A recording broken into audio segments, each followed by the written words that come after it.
ನಮಸ್ಕಾರ ರೀ ಎಲ್ಲರಿಗೂ. ಇವತ್ತಿನ ವಿಡಿಯೋದಾಗ ನಾನು ನಿಮ್ಗೆ ತಿಳಿಸ್ಕೊಡ್ತೇನೆ ರೀ ಸ್ವೇದನ ಪ್ರಕಾರ. ಸ್ವೇದನ ಟೈಪ್ಸ್ ಏನೇನಿರ್ತಾವು, ಅಷ್ಟಾಂಗ ಹೃದಯ ಪ್ರಕಾರ ಸ್ವೇದನದ್ದು ವಿಭಾಗ ಏನೇನದಾವು ಅವನ್ನ ತಿಳಿಸ್ಕೊಡ್ತೇನೆ. ಸೊ ನೋಡ್ರಿ, ಮೊದ್ಲು ಏನಿದೆ, ಆಗ್ನೇಯ ಸ್ವೇದ ಮತ್ತೆ ಅನಾಗ್ನೇಯ ಅಂದ್ರೆ ಅನಿರಾಗ್ನೇಯ ಸ್ವೇದ ಅಂತ ಎರಡು ಟೈಪ್ಸ್ ಇರ್ತಾವೆ.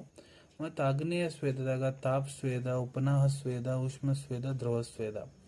ಮತ್ತು ಅದ್ರಾಗ ತಾಪ್ ಸ್ವೇದ ಏನೈತೆ ನೋಡ್ರಿ, ಅದ್ರದ್ದು ಮತ್ತೆ ಮೂರು ಟೈಪ್ಸ್ ಇರ್ತಾವ: ವಸ್ತ್ರ ಸ್ವೇದ, ಫಾಲ ಸ್ವೇದ, ಹಸ್ತತಲ ಅಂತ. ಉಪನಾಹದ ಟೈಪ್ ಇರಂಗಿಲ್ಲ.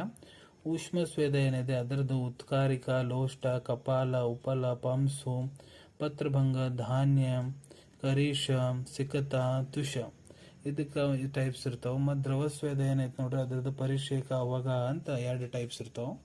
ಮತ್ತು ಎರಡನೇದು ಅನಾಗ್ನೇಯ ಸ್ವೇದಕ್ಕೆ ಬಂದ್ರೆ ಅದ್ರದ್ದು ಮತ್ತೆ ಬೇರೆ ಬೇರೆ ಟೈಪ್ಸ್ ಇರ್ತಾವ್ರಿ.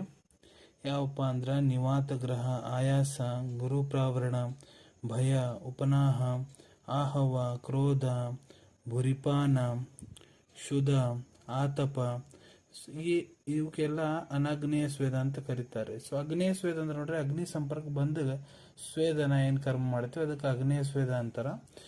ಅನಾಗ್ನೇಯ ಅಂದ್ರೆ ಅಗ್ನಿ ಸಂಪರ್ಕ ಬರ್ಲಾರ್ದನ ಮೈಯಾಗ ಬೆವ್ರು ತರಿಸೋದು, ಸ್ವೆಟಿಂಗ್ ತರಿಸೋದು. ಯಾವಪ್ಪ ಅಂದ್ರೆ ಪೇಷಂಟಿಗೆ ಭಯ ಬೀಳಿಸೋದು, ಕ್ರೋಧ ಬೀಳಿಸೋದ್ಲಿಂತ್ರ ವಿತೌಟ್ ಅಗ್ನಿ ಯೂಸ್ ಮಾಡ್ಲಾರ್ದಂಗೆ ನಾವು ಏನು ಸ್ವೇದ ಸ್ವೆಟಿಂಗ್ ತರಿಸ್ತೀವಿ ಅದಕ್ಕೆ ಅನಾಗ್ನೇಯ ಸ್ವೇದ ಅಂತ ಕರೀತಾರೆ, ಇಲ್ಲ ನಿರಾಗ್ನಿ ಸ್ವೇದ ಅಂತ ಕರೀತಾರೆ. ಸಿಗೋಣ ಮುಂದಿನ ವಿಡಿಯೋದಾಗ. Till then take care. ಧನ್ಯವಾದಗಳು.